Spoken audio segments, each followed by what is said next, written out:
Grabando. Bueno, bienvenidos todos a esta sesión del Seminario de Probabilidades de Chile. Tenemos el placer de tener con nosotros a Armand Riera, que es maître de conférence a la Sorbonne Université en París. Armand fue estudiante de Jean-François Legal y también con Curial, no sé hasta qué nivel, y hizo su postdoc en la Universidad de Zúrich, como estábamos hablando, y ahora vamos a tener el placer de escuchar su charla respecto a las exploraciones de superficies brownianas. Bueno, ante todo, bueno, hola a todo el mundo y muchas gracias por la invitación. Estoy realmente muy contento de estar aquí. Es la primera vez que la haré en español, que hago una charla así. Así que, bueno, espero que estoy muy contento por ello. Entonces, voy a intentar explicaros un poco lo que son las superficies brownianas, cuál es el contexto y lo que estamos haciendo un poco respecto a lo que son las superficies aleatorias en este lado del charco, ¿no? Y sobre todo en Francia. Y la idea no es tanto explicaros lo que hemos hecho con Jean-François, sino daros un poco el sabor de lo que está pasando y qué es lo que se puede hacer o lo que se puede definir. Y por lo tanto, si alguien tiene alguna pregunta, pues puede plantearla en cualquier momento y el objetivo es más heurístico o de presentación, más que presentar realmente todos los problemas técnicos que conlleva este tipo de objetos. Entonces, a ver, voy a empezar, bueno, se va a dividir la charla en 4 partes, veré un poco hasta dónde puedo llegar. La idea es empezar un poco hablando del contexto, es decir, bueno, de qué es lo que pasa en el mundo discreto y luego introducir las superficies brownianas como objetos límites. Y luego pues hablaré de cómo se pueden explorar, que hay como unas especies de propiedades de Markov que aparecen en estas superficies. Hablaré también de cómo se construyen y en función del tiempo de cómo podemos intentar definir realmente exploraciones métricas desde un punto de vista más general. Entonces, empecemos. Entonces, voy a empezar por el discreto, pero muy rápido voy a pasar al mundo continuo. Entonces, el objeto discreto que nos interesa aquí son lo que se llaman mapas planares y son los siguientes, al menos en esta charla, de manera muy vaga. Simplemente cogemos polígonos y los pegamos según las aristas para obtener una topología dada, la topología de una superficie, y en esta charla solo hablaré del caso de la esfera, pero se puede hacer en género mayor. Entonces, aquí un dibujo donde hemos pegado polígonos de manera a obtener topológicamente una esfera, y aquí la esfera, el interés es simplemente topológico. Su métrica no va a jugar ningún rol en toda esta charla. Entonces, bueno, aquí, por ejemplo, la mayoría de las caras son cuadrados, y si solo pegamos cuadrados, diremos que tenemos una cuadrangulación.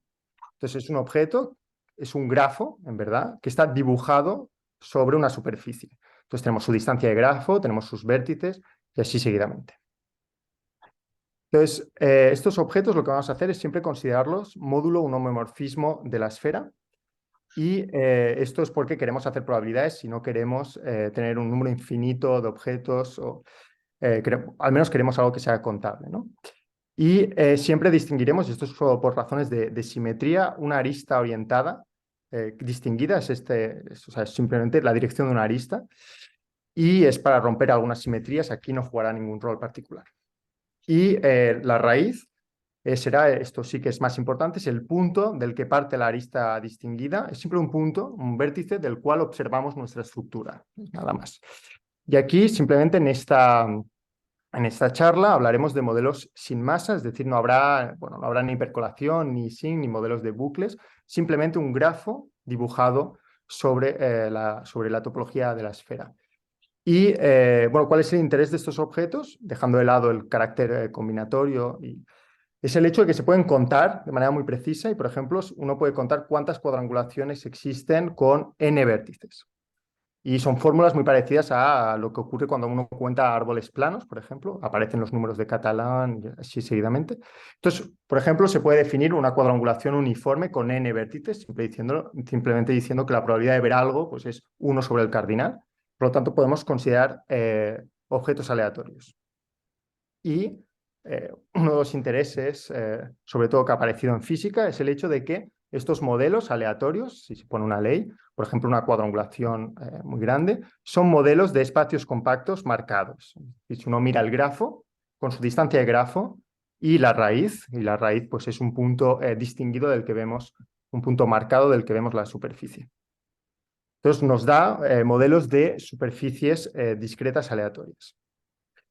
Y el teorema fundamental de la teoría de las superficies brownianas fue obtenido de manera independiente por Jean-François Le Gall y Grégory Marmot, y estipula lo siguiente: si uno coge una cuadrangulación muy grande y bueno, uniforme con n vértices, entonces ese objeto, cuando n tiende hacia el infinito, converge en tanto como espacio compacto. No hablaré exactamente lo que significa, simplemente se parece cada vez más desde un punto de vista métrico a una superficie continua, que ahí ya no tiene cara, sino es realmente algo continuo, que se llama la esfera browniana. Entonces aquí, simplemente para ser un poco más preciso, digamos que cogemos Mn, una cuadrangulación de la esfera con n vértices, y que dividimos la distancia de grafo por n potencia a un cuarto.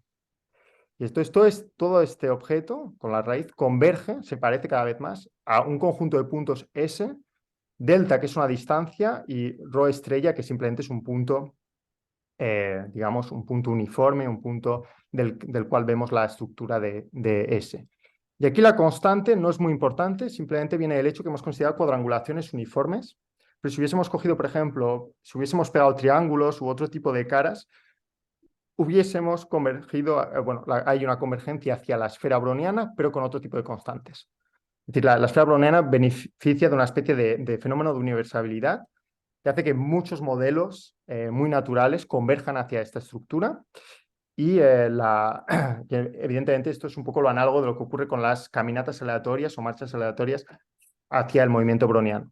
Entonces aquí la hipótesis necesaria, en el caso de las marchas aleatorias hay el hecho de que la variancia es finita, pero en este caso lo que juega el rol de la variancia es las caras, la talla de las caras. Si las caras no son muy grandes, si son pequeñas relativamente, desaparecen en el límite de escala, entonces moralmente uno converge hacia la esfera browniana. Hay muchos artículos que generalizan esta idea, como de Cyril Marzouk, Nina Olden, bueno, así seguidamente hay mucha gente que trabaja sobre ello. No entraré en los detalles. Y simplemente decir que si uno considera, por ejemplo, caras que estén en el dominio de atracción de una ley estable, entonces sí que se sale completamente del dominio de atracción de la esfera browniana. Es algo que trabajo con Nicolas Curien y Grégory Marmot, y demostramos, bueno, es un trabajo que espero que salga pronto, demostramos que hay otro tipo de superficies que aparecen, que en este caso las caras sí serán importantes. Entonces, la esfera browniana aquí la he definido como algo que, de acuerdo, que aparece como límite de escala, pero es algo bastante concreto y que se puede estudiar. El resultado de Jean-François Le Gall y Grégory Marmot no son un resultado abstracto de convergencia, sino que es un resultado también de construcción. Construyen la esfera browniana y explicaré en un momento cómo lo hacen de manera rápida y heurística, pero... Y se puede estudiar. Y entonces, aunque sea un objeto que es aleatorio, pues verifica ciertas propiedades casi seguramente. Por ejemplo, es muy regular, su dimensión de Hausdorff como espacio métrico es de 4 y tiene la topología de la esfera. Esto, bueno, es verdad que los grafos han sido dibujados sobre la esfera, pero podría ser que en el límite hubiesen puntos que colapsaran y cambiaran la topología. No es el caso. Es un resultado de Le Gall y Paulin. Y aquí hay una simulación. Aquí cuando digo una simulación es que hemos pegado muchos polígonos de manera aleatoria. Pues aquí, evidentemente, las caras se ven, pero en el límite hay que imaginar realmente que todo está bien, bueno, está ahí completamente lleno y es una esfera. Y simplemente para decirlo, yo lo que voy a hablar aquí sobre todo es de la vertiente geometría browniana, pero hay otra manera de estudiar todas estas estructuras, que es lo que se llama la gravedad cuántica. Aquí he puesto algunos de los nombres más importantes que lo estudian desde este punto de vista, pero bueno, hay muchísimos más. Y la idea es ver estos objetos como objetos, no tanto como espacios métricos, sino como estarían digamos, dibujados sobre el plano, la esfera y así seguidamente, y estudiar más sus propiedades conformes o intentar utilizar esas propiedades.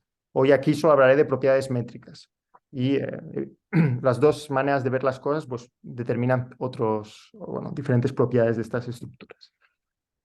Entonces aquí por lo que yo quería decir directamente sobre la esfera browniana, y ahora voy a explicar muy rápido cómo las construimos, cómo la construimos desde el punto de vista geometría browniana. Entonces hay dos bloques fundamentales para construirla. Entonces, aquí habrá un poco de tecnicidad, pero no es muy importante. Lo importante son un poco las ideas que se esconden detrás y por qué las podemos estudiar. Entonces, el primer bloque fundamental es un árbol browniano.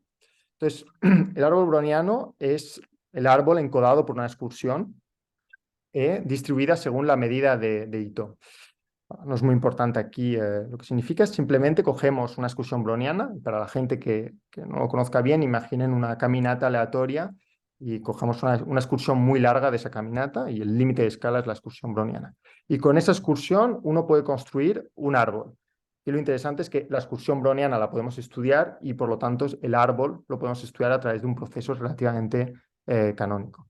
Y la idea para definir desde la excursión el árbol es, bueno, vamos a anotar sigma, el tiempo de vida, que es aleatorio aquí simplemente porque trabajamos con la medida de Ito, no importa. Y lo que hacemos es que vamos a pegar dos puntos entre 0 y sigma, S y T. Si podemos conectar el punto del grafo de la excursión S y T mediante una cuerda horizontal que no cruce el grafo de E, el gráfico de E.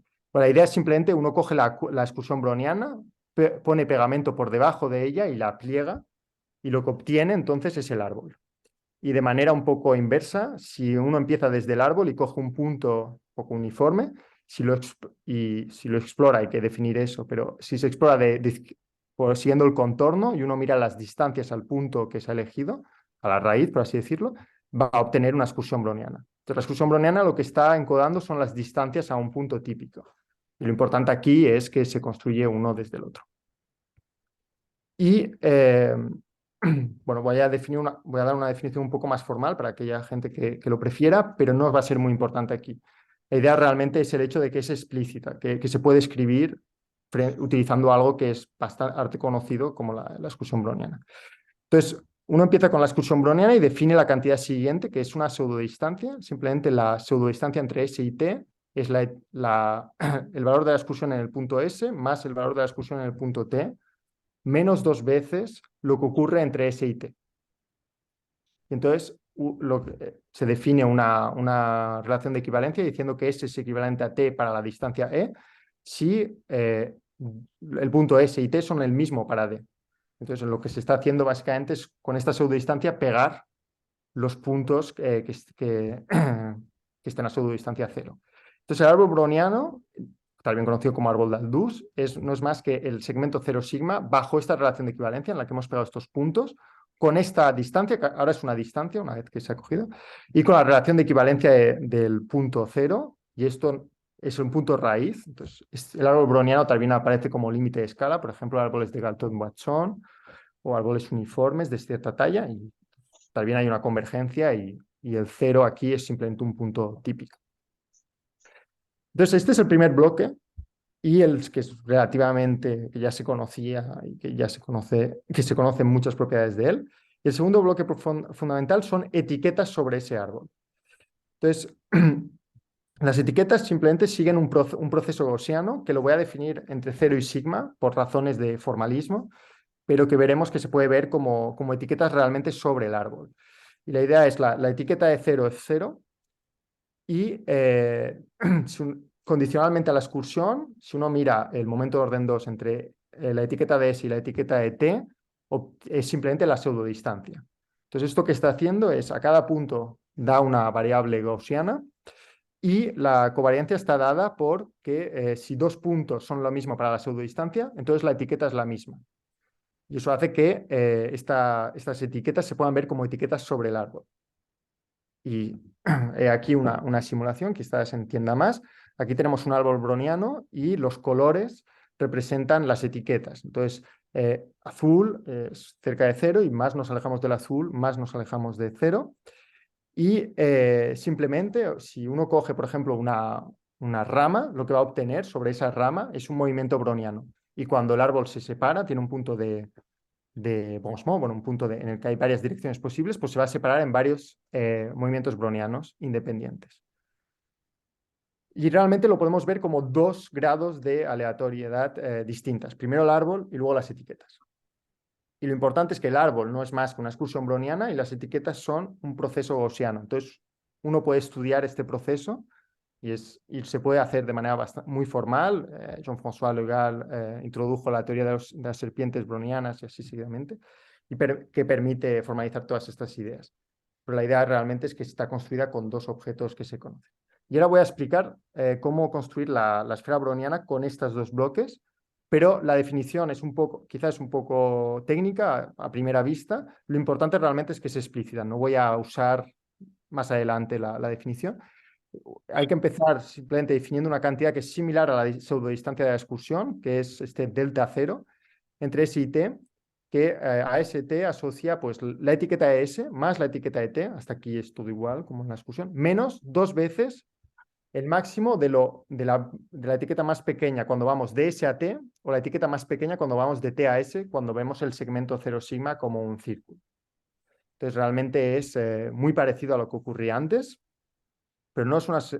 y entonces no es una pseudo... Bueno, lo que se coge no es tanto este delta cero, sino que vamos a coger la mayor pseudodistancia, delta, que sea más pequeña que delta cero, y que si dos puntos son el mismo para el árbol, sean el mismo para delta. Entonces, simplemente con estas dos leyes. Y ahora podemos jugar exactamente al mismo juego que antes, pero en vez de con la pseudodistancia de la excursión, con delta.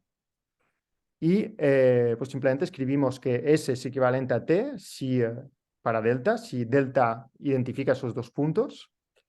Y la esfera browniana ahora se define exactamente igual que el árbol browniano. Se coge el segmento 0 sigma, se condiciona, se identifica los puntos identificados por delta y delta se vuelve una métrica ahí.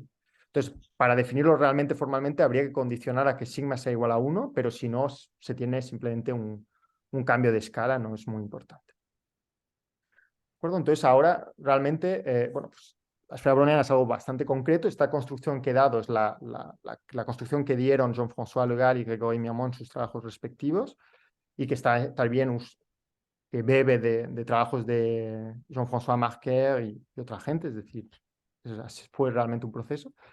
Y bueno, aquí tengo una simulación en la que aquí hay un punto típico en rojo y más nos alejamos del rojo, más pues las distancias crecen. Entonces vemos, por ejemplo, que si miramos la bola de radio R, su complementario va a tener varias componentes conexas, hay varias componentes de azul oscuro.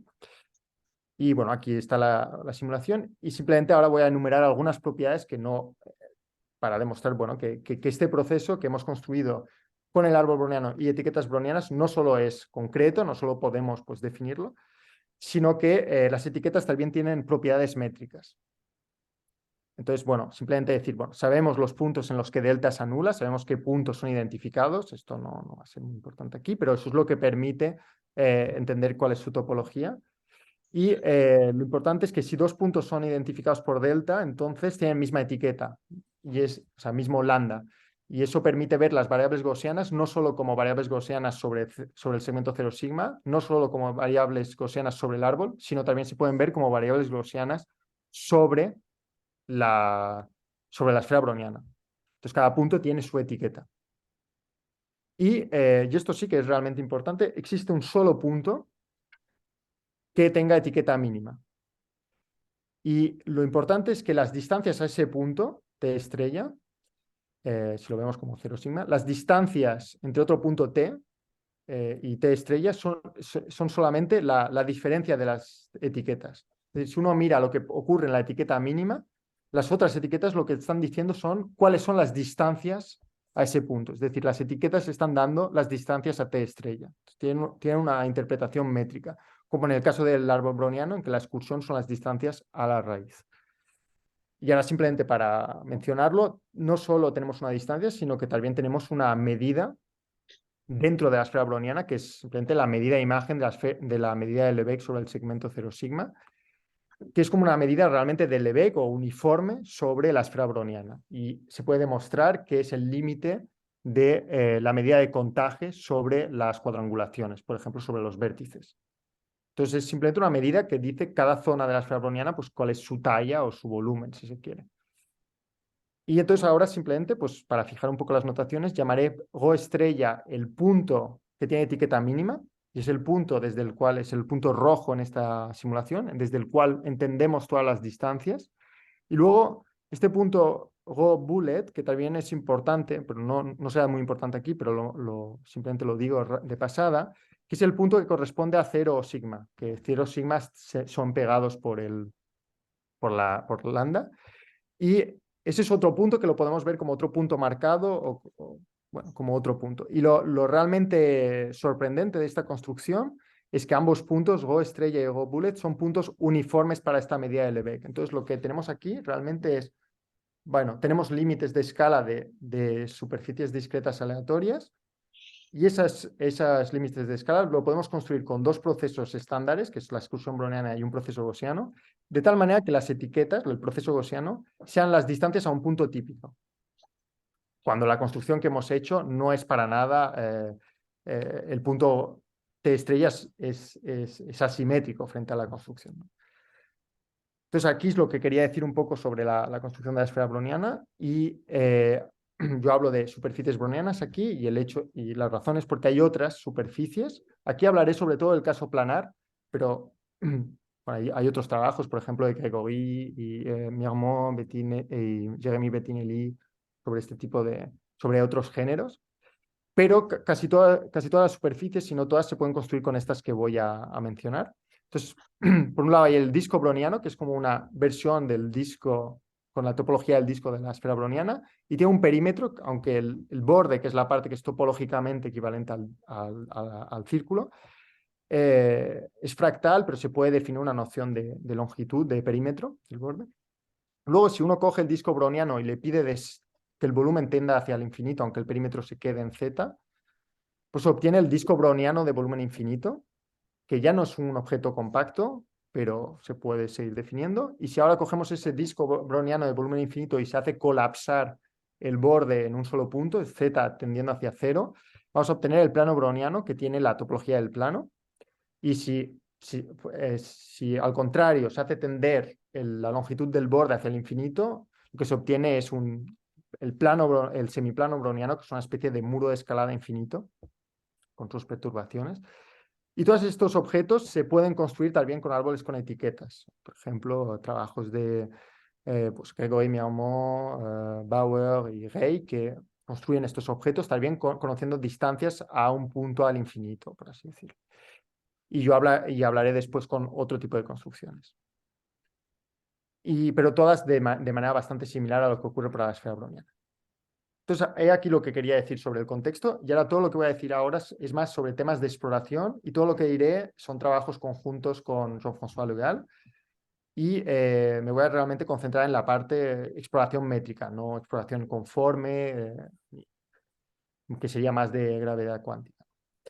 Y la idea, ¿cuál es? La idea es que, bueno, tenemos estos objetos y, bueno, si uno piensa en el movimiento browniano pues tiene una propiedad que es realmente, bueno, importante, que es el hecho de que si exploramos el movimiento browniano hasta un cierto tiempo t, lo que ocurre después sigue siendo un movimiento browniano. Y uno se podría preguntar, bueno, aquí hay propiedades tal bien así un poco de Markov que permiten decir, pues si exploro un poco mi superficie, lo que queda por explorar y lo que he explorado, ¿cómo depende el uno del otro? Y sobre todo, ¿qué tipo de exploración puedo definir? Porque estoy hablando de espacios compactos un poco abstractos, aunque los podamos definir. Y es un poco eso lo que voy a intentar responder. Entonces voy a empezar hablando de exploraciones desde el borde. Y voy a empezar hablando del caso del disco browniano. Voy a fijar en perímetro igual a Z. Y sí, bueno, los dibujos que he hecho antes, simplemente pongo el borde abajo, en el caso del disco, pues es el borde, del semiplano también, y del plano browniano simplemente es el punto en el que colapsa el borde. Y aquí el eje vertical simplemente son las distancias al borde. Es lo que se llama una representación en cactus, pero lo que importa realmente más un punto está alto, álgido, más la distancia es importante. Y lo que queremos hacer es intentar explorarlo siguiendo el borde. Es decir, imaginemos que vemos el borde y queremos ver lo que hay dentro de la superficie.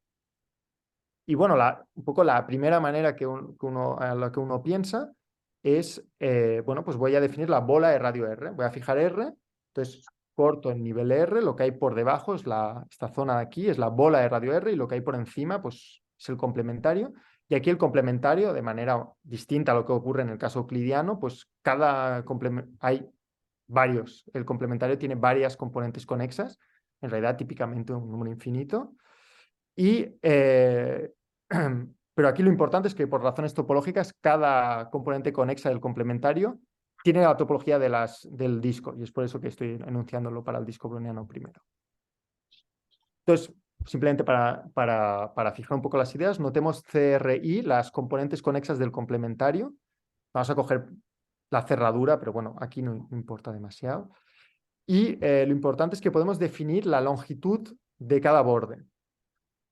Entonces eso no es evidente. Es verdad que son curvas simples, bueno, que son loops simples, pero son fractales, así que si uno utiliza la métrica no va a conseguir, va a obtener algo completamente degenerado, singular. Entonces la idea para definir esta noción de longitud o de perímetro, la idea es simplemente coger un R más epsilon, un pequeño epsilon, y considerar las coronas que hay, estas zonas azules, en cada componente conexa. Entonces, de manera más formal, es la intersección de las componentes conexas y la bola de radio R más epsilon. Y entonces, si calculamos el volumen de cada una de estas zonas, utilizando nuestra medida de Lebesgue, la masa de cada esta zona azul, pues se reescalerizan como epsilon al cuadrado. Y si uno reescaleriza, pues puede demostrar, utilizando pues, construcciones con árboles con etiquetas, que podemos definir la longitud. Cogiendo el límite, hay un límite que aparece, llamamos eso la longitud del borde, y se puede hacer de manera simultánea para todo R y todo I simultáneamente. Bueno, es algo bastante técnico y tedioso, pero se puede hacer. Y entonces podemos definir simplemente RI, el proceso de todas las longitudes de borde en el nivel R, y las vamos a indexar simplemente por orden decreciente. Entonces aquí pues esta sería la primera, esta la segunda y la última a la derecha, la más pequeña. Y bueno, aquí de manera implícita la manera de indexar es en orden decreciente por el perímetro. Entonces, la propiedad que obtuvimos con Jean-François hace ya un par de años es la siguiente. Si condicionamos por la longitud de esos bordes, las componentes conexas son discos brownianos independientes con el buen perímetro. Entonces, si exploramos, vemos simplemente los perímetros y eso basta para saber lo que vive encima. Toda la información pasa realmente por el hecho de que estamos considerando solo la longitud del borde. Esto ocurre porque tenemos modelos sin masa, bueno, no, simplemente es métrica. Y bueno, eso está bien, da una propiedad realmente de no memoria de qué ocurre después, pero el problema es que estamos condicionando frente a este LR. Entonces, bueno, podría ser que está muy bien, condicionamos frente a él, pero si es complicado no nos va a permitir obtener nada realmente explícito. Y lo que ocurre es que podemos entender ese proceso, es lo que se conoce como un proceso de crecimiento-fragmentación, explicaré ahora muy rápido lo que es, pero es completamente explícito. Y una vez más, simplemente que enfatizar este hecho que empezamos con un problema geométrico y acabamos con un problema sobre un proceso estocástico que puede ser complicado, pero un poco canónico, un poco estándar, que la gente ya ha estudiado y que permite derivar cosas sobre esas superficies. Y el juego siempre es ese, es empezar con un problema geométrico y trasladarlo a un problema de procesos estocásticos. Y simplemente mencionar que hay un trabajo de Jean Bertrand, Nicolas Curien y Igor Konczynski que hace el mismo tipo de cosas en el discreto. Entonces, simplemente para dar realmente el gusto de qué es este proceso de las longitudes de los bordes, es decir, vamos subiendo el nivel R, la altitud R, y queremos saber todos los perímetros que hay y cómo evoluciona ese proceso y cómo podemos entenderlo. Entonces voy a explicar muy rápido pues, cuál es esta genealogía y cómo se comporta para explicar un poco qué es lo que se esconde detrás. Entonces imaginemos que cogemos un esquema del disco browniano, entonces el borde está abajo, el eje vertical son las distancias al borde, y lo que vamos a hacer es, bueno, es explorar un poco, seguir un poco el borde. Entonces vamos a empezar desde abajo, vamos a explorar un poco, vamos a descubrir una cierta zona, hasta que, de manera fatal, vamos a acabar encontrando un punto en el que, bueno, tenemos dos direcciones. Nuestro borde se divide en dos. O sea, si cogemos el complementario va a haber dos componentes conexas. Y ahora tenemos que elegir un algoritmo determinista que no utilice la información de lo que venga después, que nos permita seguir explorando. Y la idea es simplemente elegir el más largo. Entonces aquí vamos a explorar el borde azul y no el naranja. Vamos a seguir hasta que fatalmente vamos a encontrar otro punto en el que hay que tomar una elección. Y bueno, aquí el rojo y el azul, vamos a seguir el azul, porque es el más largo. Hasta que, vamos a reiterar este proceso de perímetros que vamos observando y descubriendo hasta que no podamos seguir, hasta que acabemos en un punto. Y eso ocurrirá porque la superficie es compacta. Y vamos a mirar los perímetros que vemos. Y eso nos da un proceso en azul, simplemente las longitudes, los perímetros de los procesos que van siempre hacia el más largo, localmente hacia el más largo. Y entonces nos quedan unas zonas que no hemos explorado, que es la zona que vive por encima de la naranja, por encima de la roja, por encima de la amarilla. Y lo que ocurre, y esto viene de una teoría de excursión para los procesos indexados por árboles, desarrollada por Jean-François Legall y Céline Abraham, que permite decir que lo que queda por explorar, cada una de entre ellas, si conocemos los bordes, son discos brownianos. Y entonces podemos reiterar lo mismo. Entonces, lo realmente singular del caso es que, bueno, vemos estos procesos azules, de longitudes azules, y cada salto negativo, solo va a haber saltos negativos, cada salto corresponde a la longitud de la componente que no hemos descubierto. Es decir, el primer salto es la longitud naranja aquí, el segundo salto es la longitud roja, y así seguidamente. Entonces, lo que podemos es simplemente reiterar. Vamos a empezar por la naranja. Vamos a seguir la naranja siempre hacia el más largo, empezando desde la naranja. Y vamos a obtener otro proceso de longitudes. Luego el rojo. Bueno, el rojo, pues hay momentos que hay elecciones a elegir y vamos a utilizar nuestro algoritmo. Siempre elegir el más largo. Y vamos a seguir así hasta que acabemos. Es decir, ahora, por ejemplo, el amarillo y el rojo ya está, y el naranja ya están descubiertos, pero el rojo tiene saltos negativos, lo que implica que hay componentes que no hemos descubierto y reiteramos y obtenemos una especie como de cascada o de cosa iterativa, que es lo que se llama un proceso de crecimiento-fragmentación, porque hay una masa que se fragmenta y luego evoluciona de manera independiente. Entonces, simplemente para fijar las ideas, lo que ocurre es que la masa de la partícula azul inicial es un proceso de Markov autosimilar. Esto es un proceso que se conoce bien, se puede estudiar simplemente con un proceso LD. El hecho que sea autosimilar viene del hecho que las superficies ellas mismas lo son. Y cada salto, delta, que es negativo, produce una nueva partícula de masa menos delta que evoluciona de manera independiente con la misma dinámica. Entonces, realmente, pues, lanzamos un proceso de Markov y cada salto produce nuevos procesos. Y eso de manera independiente. Entonces, por ejemplo, nuestro proceso LR no es más que, bueno, pues cortamos al nivel R, al tiempo R, y miramos las longitudes de las partículas que quedan vivas, ¿no? de cada color. Evidentemente aquí es muy esquemático porque, bueno, hay un número finito, en verdad hay saltos todo el tiempo, pero la idea es esta, la idea realmente es seguir esta especie de algoritmo. Y eso permite descubrir toda la superficie.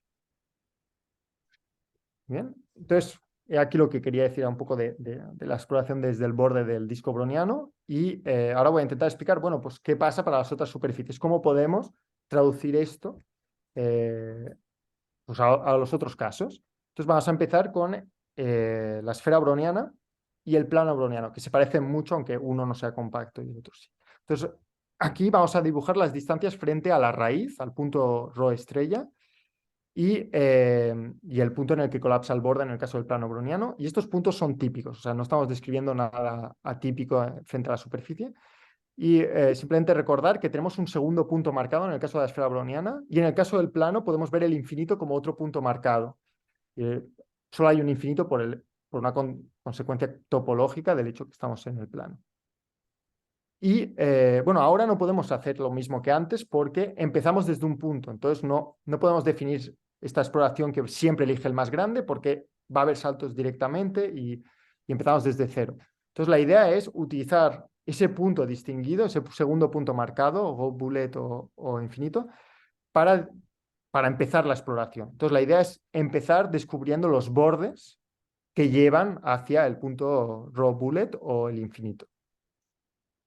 Y eso nos va a permitir pues, empezar la exploración.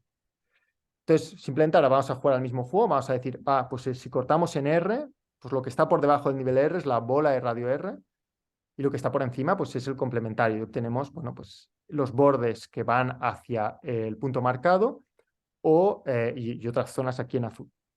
Entonces, simplemente para definir mejor esta especie de exploración hacia el punto marcado, sea, cuando cortamos en el nivel R, el borde azul, digamos, el borde que va hacia el punto marcado, es aquel sobre el cual vive la componente conexa que contiene el punto marcado. O sea, es esta zona, aquí si cortamos en R, solo hay una componente conexa del complementario que contenga el punto o bullet o el infinito, y es ese borde el que vamos a empezar explorando. Y simplemente aquí decir que, bueno, vamos a intentar simplificarnos un poco las cosas. Aquí hay una complicación, que es que si cogemos el complementario de la bola de radio R, tenemos varias componentes conexas. Y para empezar el estudio es mejor considerar una modificación de la bola de radio R, que es lo que se llama el EUL de radio R, y eso es importante, es simplemente decir, pues vamos a coger la bola de radio R y vamos a rellenarla con todas las componentes conexas que no contengan el punto marcado. Entonces, realmente aquí serían todas estas zonas azules.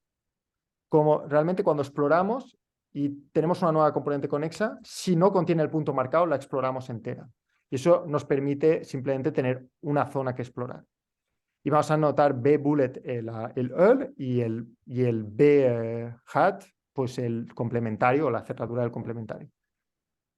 En particular, la intersección entre los dos es el borde al nivel R que va hacia el punto marcado. Entonces, se puede definir una noción de perímetro, no entro del EUL o de su complementario, utilizando los volúmenes de pequeñas coronas, no voy a entrar ahí, pero que son estos bordes azules, los perímetros de estos bordes azules, y la distribución es conocida, es explícita, viene de trabajos de Nicolas Curien y Jean-François Legal o de Jean-François Tarbien solo. Y lo que nos permite concluir en este caso es que cada salto de estos bordes azules, vemos bordes azules y a veces hay saltos negativos, cada salto produce un disco browniano también. O sea, cada zona aquí en azul claro, por así decirlo, es un disco browniano del perímetro del salto en cuestión. Entonces podemos reiterar lo que hemos hecho en la primera parte sobre el disco browniano en cada una de estas componentes. Y entonces tenemos nuestro proceso de longitudes del borde y nos permite explorar exactamente como en el caso anterior, solo que hay una componente que es distinta. En el caso del disco browniano es esa que está marcada con un punto, y en el caso del plano browniano es aquella que es no compacta. Y entonces eso responde un poco a lo que ocurre cuando descubrimos desde el borde el disco browniano o el plano. Pero bueno, hay una parte que es distinta, ¿no? En el caso del plano, que es el complementario del EUL. En el caso de la esfera browniana, el complementario del EUL es simplemente un disco browniano. O sea, esta zona de aquí, que viene por encima del borde rojo, es un disco browniano con un punto marcado uniforme, nada más. En el caso del plano browniano, cuando hicimos este trabajo con Jean-François, no se sabía cuál era el complementario del EUL, o sea, la componente conexa que contiene el infinito. Y aquí, bueno, no he dicho, por ejemplo, qué ocurre con el caso del disco browniano de volumen infinito o el semiplano browniano. Entonces, bueno, estas preguntas que quedaron un poco en el tintero, por así decirlo. Ya voy a explicar, pues, cómo, para responder a estas preguntas, lo que hicimos con Jean-François es introducir una nueva construcción de los modelos no compactos con árboles con etiquetas, que ahora voy a presentar. Y la idea es, bueno, vale, tenemos todas estas propiedades, vamos a intentar construir todos los objetos de la misma manera para no tener que rehacer siempre las cosas. Entonces, para realmente poder simplemente hacer couplings o diferentes argumentos, pero poder estudiar todo al mismo tiempo. Entonces, esta es un poco la moraleja de la construcción que quiero presentar ahora. Y la idea es realmente estas exploraciones frente al borde. Entonces, la idea es, vamos a coger los modelos no compactos. Entonces, es el plano browniano, el disco browniano de volumen infinito y el semiplano browniano.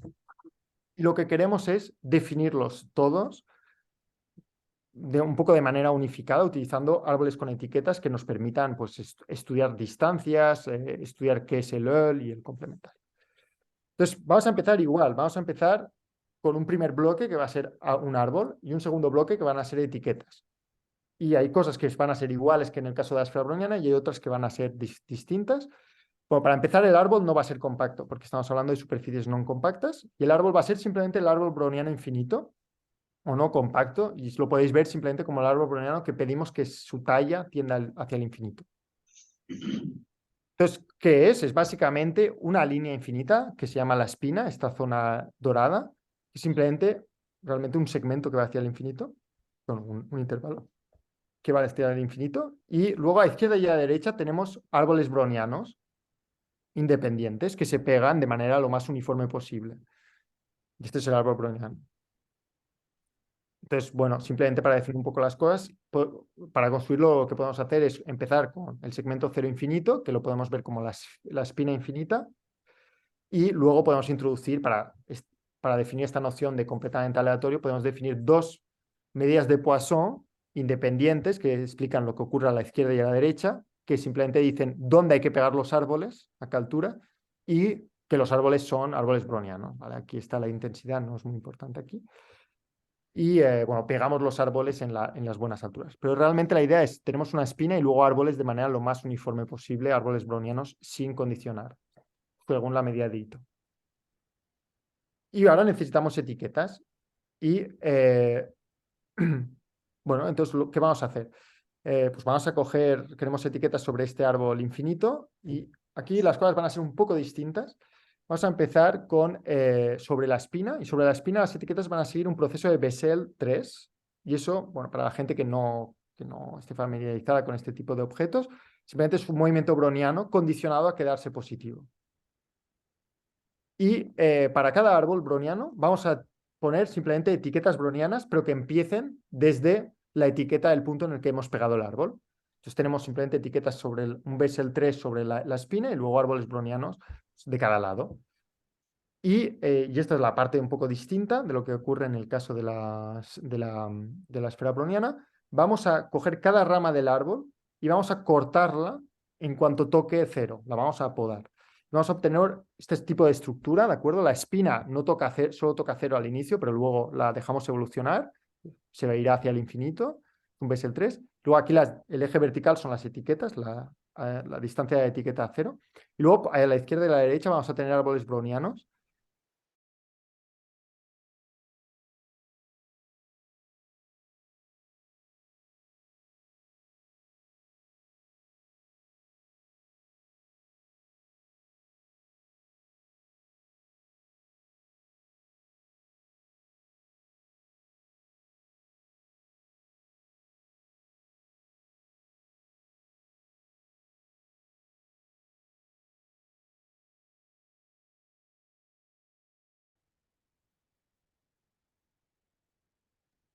Ahí volvieron. Hola, Abelio. Hola, Sí, hola. nos cayó el internet acá, parece. Ah, Un ¿dónde minuto. se cayó, más o menos? Un minuto y no sabíamos si éramos nosotros. Un minuto. Bueno, simple. Ahora Habíamos visto un dibujito, ahí estábamos. Y ahí estábamos estáis. Pues simplemente decir, aquí lo importante simplemente es decir que la espina, la parte dorada, es un Bessel 3 y que es como un proceso browniano condicionalmente a quedarse positivo. Luego tenemos nuestros árboles que tienen etiquetas gaussianas, está bien, igual, con la etiqueta inicial en la cual hemos pegado el árbol. Y simplemente cuando una rama va a tocar cero, la cortamos y todo lo que va a ocurrir después desaparece. ¿De acuerdo? Entonces, es una operación que no estaba en la construcción de la esfera browniana, pero aquí realmente simplemente cortamos y ya está. Aparecen estos puntos rojos, hay un número infinito, es una cantidad fractal, pero, pero bueno, como son estos objetos que se conocen bien o que se pueden estudiar, por así decirlo, podemos introducir una variable aleatoria z que cuenta en cierta parte la cantidad fractal de puntos que tocan cero. Entonces aquí serían la cantidad de puntos que tocan el nivel cero, los puntos rojos. ¿Vale? Simplemente se usa lo que se conoce como medidas de salida, poco importa. Lo importante es que da una noción de cuántos puntos hay. Y es una especie de tiempo local, para aquellos que conozcan. Entonces, ya ahora podemos adaptar, más o menos, hay que ir con cuidado, la construcción de la esfera browniana a este árbol con etiquetas. Definimos un delta 0, un delta, y todo funciona bien. ¿Y qué ocurre? Pues que si condicionamos a que z sea igual a 0, en ese caso solo habrá un punto rojo, que será el inicial de la espina, y vamos a obtener el plano browniano. O sea, aplicamos la misma construcción, obtenemos el plano browniano. Luego, si condicionamos a que z tome un cierto valor, pequeño z, vamos a obtener un disco browniano de volumen infinito, pero de perímetro z.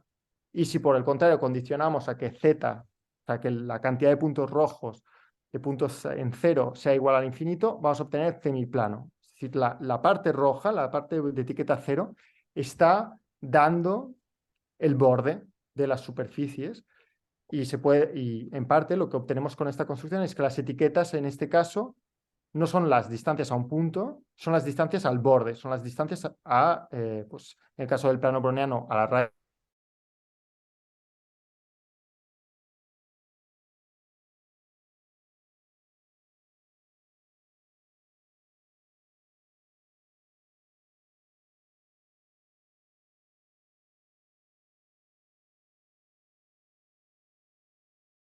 complicados. Bueno, en el caso del semiplano browniano no hay nada que hacer, pero en los otros casos hay que ir con cuidado, es un condicionamiento singular y es bueno, simplemente mencionarlo. Y en verdad la gran parte técnica del trabajo que estoy mencionando con Jean-François viene de este problema. Entonces, bueno, ahora quiero hablar simplemente del plano browniano para responder a lo que se ha dicho antes y rápidamente. Entonces, que es un caso singular porque ya está en la literatura. Cuando uno hace la construcción que hemos mencionado antes, lo que obtiene es algo que había obtenido Nicolas Curin y Jean-François Legare en 2016, que es que las etiquetas, cuando se hace condicionamiento, las etiquetas sobre la espina se modifican de un Bessel 3 a un Bessel 9, o sea, se va al infinito más rápido. Y luego los árboles se vuelven simplemente árboles condicionados, los árboles con etiquetas a la izquierda y a la derecha, se vuelven árboles etiquetados condicionalmente a no tocar 0. Y eso, bueno, tiene varias consecuencias geométricas. Entonces, simplemente aquí un dibujo. La espina va a ir mucho más rápido hacia el infinito, será un Bessel 9, y luego a la izquierda y a la derecha, pues árboles que no tocan 0. Y si uno aplica la construcción de la esfera browniana, va a obtener el plano browniano. Entonces, bueno, las etiquetas son las distancias al borde, pero se pueden leer muchísimas más cosas. Se pueden leer cómo funcionan las geodésicas y ese tipo de cosas. Y bueno, pero antes hemos hablado del EUL, que es la bola de radio R, donde la rellenamos con las componentes conexas del complementario que sean compactas. Y se pueden leer las dos zonas. Entonces, si cortamos en R, digamos, cortamos así, vamos a tener una zona del árbol que es no compacta y esa está encodando directamente el complementario del EUL. Y todo lo que queda por debajo, todo lo que queda flotando, por así decirlo, no en la componente, digamos, no compacta, es el EUL.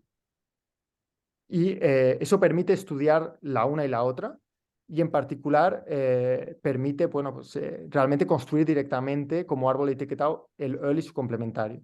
Eso permite, bueno, obtener una serie de resultados que voy a mencionar muy rápido por una cuestión de tiempo. Pero digamos que entonces eso permite definir el borde del complementario del EUL, permite definir las buenas distancias sobre cada uno de ellos, no entro en los detalles, pero simplemente si uno condiciona al perímetro del EUL o del complementario, el EUL y su complementario se vuelven independientes y el complementario no es más que lo que uno podría imaginar, un disco browniano de volumen infinito condicionalmente a su perímetro. ¿De acuerdo? Entonces, esta zona de aquí simplemente es un disco browniano de volumen infinito. Y para hacerlo usamos que esta construcción es exactamente la construcción unificada anterior. Y bueno, y hay una serie de propiedades geométricas que uno puede estudiar y ahora voy a enumerar muy rápido algunas para decir, bueno, pues, de acuerdo, tenemos estos objetos, tenemos estas superficies brownianas, se pueden construir con árboles etiquetados. Es bastante impresionante que hayan varias construcciones posibles para una misma superficie, es algo que no se entiende realmente cómo puede ser. Pero permiten estudiar realmente de manera muy fina propiedades métricas. Por ejemplo, voy a mencionar de pasada algunos, pues Jean-François, por ejemplo, ha usado este tipo de propiedades de Markov para estudiar lo que se llaman las estrellas geodésicas. Las estrellas geodésicas simplemente pues, son puntos en los que hay varias geodésicas que salen de ese punto. Y lo que entonces Jean-François lo que obtuvo son bornas inferiores de la dimensión 2-Dov. Y por otro lado, Jason Miller y Wei Quan dieron las upper bounds. Y bueno, simplemente que permite estudiar este tipo de problemas.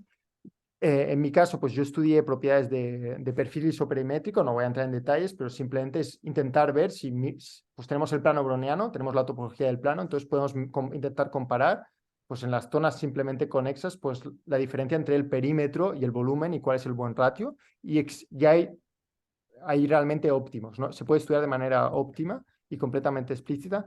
Permite también obtener, por ejemplo, cuál es la distancia típica al borde o este tipo de resultados. O he hablado aquí del EUL, pero por una razón de tiempo, pero se pueden estudiar también otras cosas como los oro-EUL, para la gente que lo conozca, que son como EULs pero con distancias al infinito. Y realmente se puede, o sea, las propiedades métricas se pueden leer en ellas, en este tipo de escrituras, pero hay que encontrar la buena escritura para aquello que queremos hacer. Entonces, simplemente con el tiempo que me queda, muy rápidamente, bueno, he hablado de exploraciones frente al borde, pero bueno, uno podría preguntarse si son realmente todas las exploraciones que se pueden hacer, y métricas al menos, y la respuesta evidentemente es no, porque bueno, imaginemos, volvamos al disco browniano, donde tenemos un borde, tenemos las distancias, son el eje vertical. Bueno, imaginemos que llegamos desde el exterior y vemos el borde. Bueno, pues lo que hemos hecho es ver lo que ocurre si vamos descubriendo todo el borde entero. Pero lo que podríamos hacer es, bueno, coger un punto y explorar una especie de EUL desde ese punto, no desde todo el borde. Esto es algo que, por ejemplo, en el discreto sería como descubrir una cara, ¿no? O algo así. Y en el caso del discreto se pueden hacer este tipo de cosas.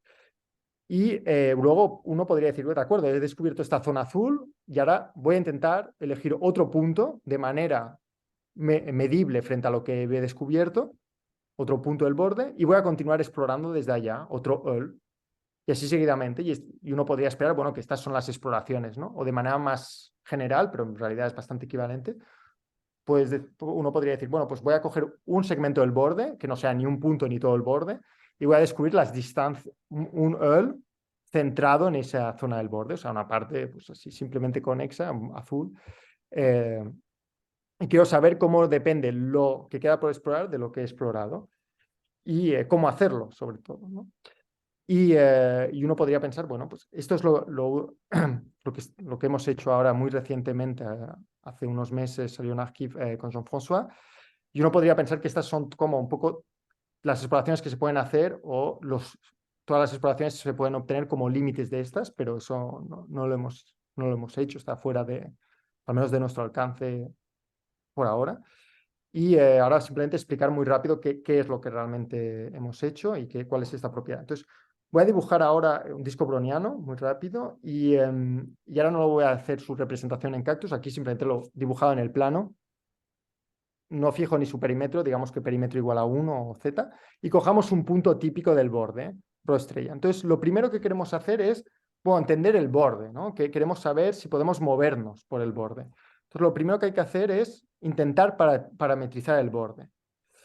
Y la idea es, bueno, pues parametrizar el borde de manera coherente, digamos, con la medida de volumen. No entraré en eso, pero hay una buena manera, y eso ya estaba en trabajos anteriores de Grégory y Jean-François. Hay una buena manera de explorar el borde de la buena manera fractal. Entonces ahí, y aparece también en trabajos de gravedad cuántica y así seguidamente. Realmente hay dos maneras, una que sería en el sentido horario y una en el sentido antihorario y a la buena velocidad. Entonces hay que elegir una de dos, y básicamente cuando uno elige una parametrización lo que está haciendo es elegir una orientación del disco.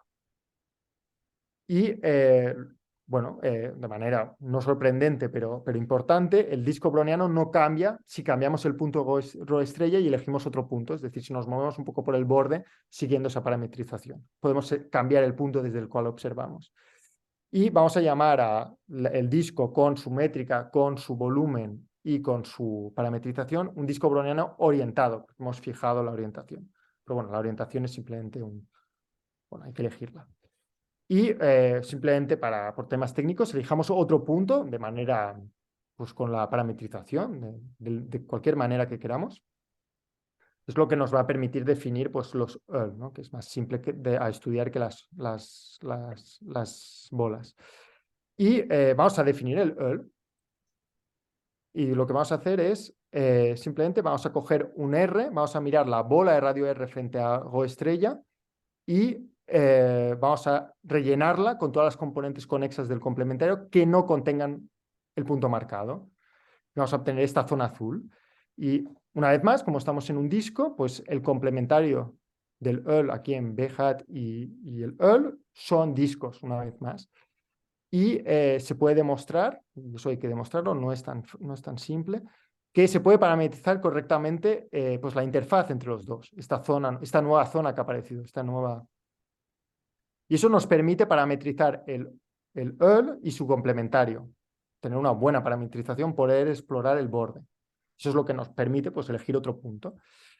Y vale, aquí no ha ocurrido nada. Entonces, el resultado es el siguiente. Si condicionamos al EL si condicionamos al EL y su parametrización, que es consistente con la primera parametrización, pues lo que queda por explorar con su parametrización es un disco browniano orientado con el buen perímetro es independiente de lo que ocurre. Es decir, que cuando uno explora, lo que va a quedar por explorar es otra vez el disco browniano. Entonces puedes seguir explorando. Es decir, el dibujo de aquí, inicial, se puede realmente hacer esto, explorar un poco, elegir un nuevo punto del borde de manera medible con lo que ha ocurrido antes y seguir. Evidentemente hay un cierto número de problemas técnicos, pero el resultado es este. Y la razón por la que podemos hacer este tipo de cosas es, una vez más, introduciendo una buena construcción con un árbol etiquetado, que no tengo tiempo de explicar ni cómo la obtenemos ni su forma exacta, pero simplemente es una construcción que lo que nos da son distancias frente a una parte distinguida del borde, y no todo el borde, sino una zona del borde. La escritura es una vez con una espina, con árboles cortados, muy parecida a la construcción unificada, y la espina encoda una parte del borde y las etiquetas en cero el borde distinguido del que vamos a saber las distancias. Pero me voy a parar aquí. Muchas gracias por su atención.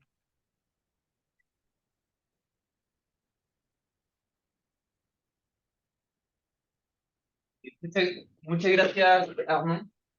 ¿Hay alguna pregunta online o presencial? Bueno, presencial también es online. Estamos todos en el... Siempre, Alma, ¿Sí? muchas gracias. Siempre se hacen las construcciones partiendo de objetos geométricos con curvatura constante. A ver, realmente todo lo que se hace son realmente para superficies con género fijo y sí, o sea, y realmente el caso de género superior es bastante reciente y es bastante más técnico, y lo que se cree es que también se puede definir en el caso de superficies que no sean orientables, pero también aumenta un poco la complejidad. Pero sí, o sea, realmente esfera, toro, bueno, con género. No hay realmente construcciones ni que. No, o sea, realmente. Y uno puede distinguir la curvatura. Bueno, aquí realmente, o sea, en el caso del objeto límite, o sea, realmente es completamente fractal, es completamente. O sea, el límite es realmente, hay que verlo como un espacio compacto completamente abstracto. Y realmente no se puede definir gran cosa. Es decir, cuando hablo de que la exploramos siguiendo la métrica es porque no se puede hacer gran cosa de más. Es decir, es realmente un espacio abstracto, un espacio compacto, y no se puede definir mucho más que las distancias en sí. Muchas gracias. Yo tenía una pregunta respecto a que discutiste respecto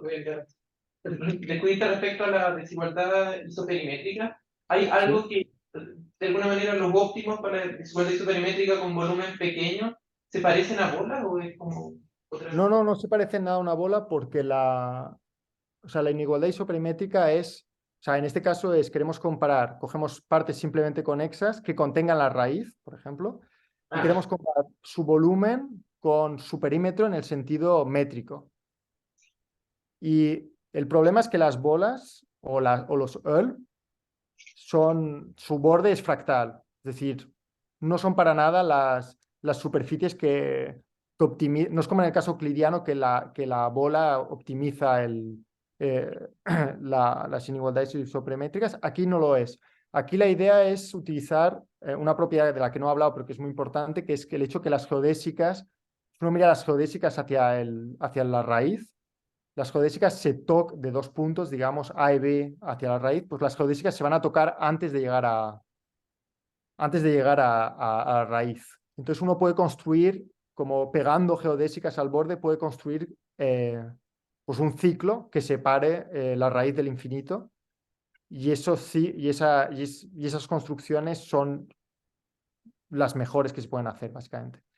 Entonces, o sea, lo que hay que comparar es el perímetro dividido por el volumen potencia a un cuarto, por razones, bueno, fractales.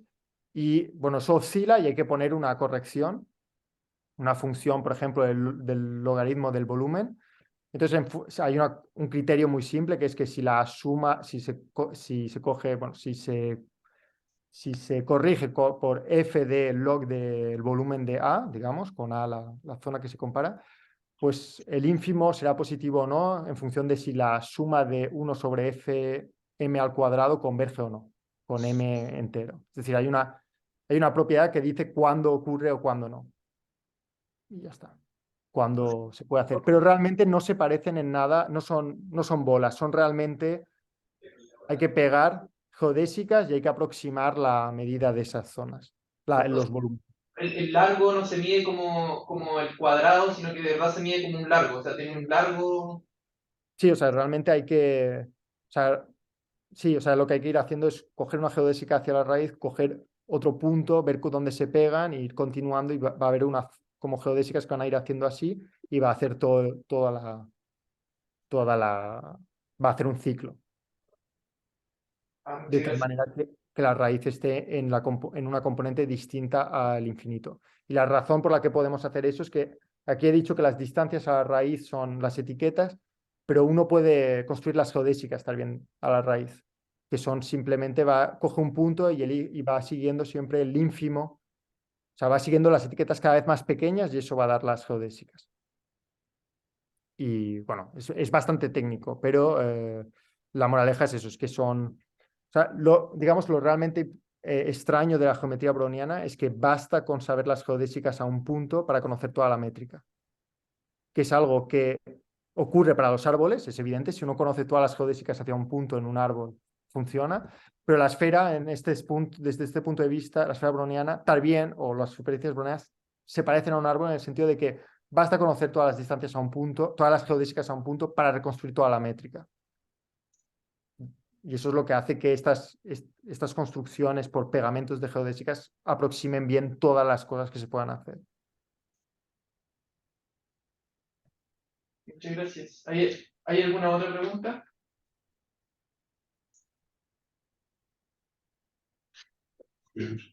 No. Si no, propongo que le demos de nuevo las gracias a Armand. Bueno, muchas gracias a vosotros por la invitación. Que podemos pasar ahora a la parte informal, no grabada del